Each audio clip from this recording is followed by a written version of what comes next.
Hi there, students. Dream on, or also the phrase in your dreams.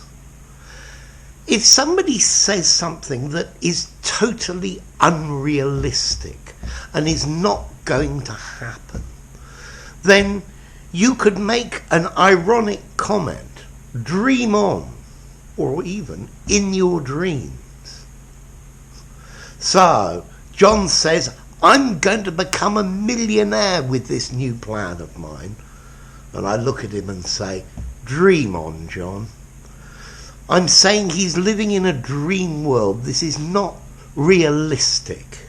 He's in cloud cuckoo land.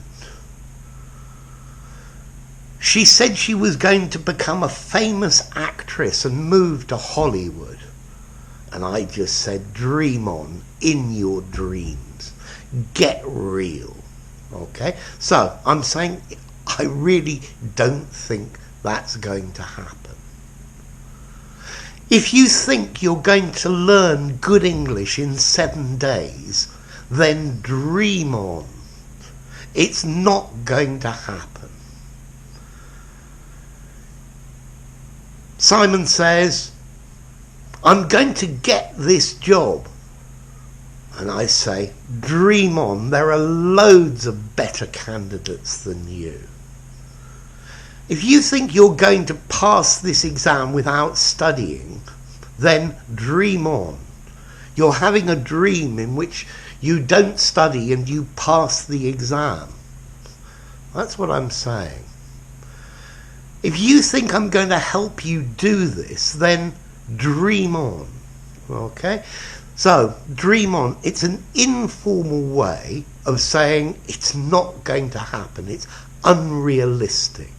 You're living in cloud cuckoo land. Put your feet down on the earth and be realistic. Okay? And that's the idea of it. I think this is best used when somebody says something and then you use this as a reply. And you reply, dream on, or you reply, in your dreams. Okay, so it's not going to happen. So that's the idea of dream on. Well, maybe as Aerosmith said in the song, dream on until your dreams come true. Yeah, you never know, your dreams may come true, but it's fairly unlikely. So, if you enjoyed the video, give it a rating, subscribe to my channel, and I'll see you soon. Bye for now.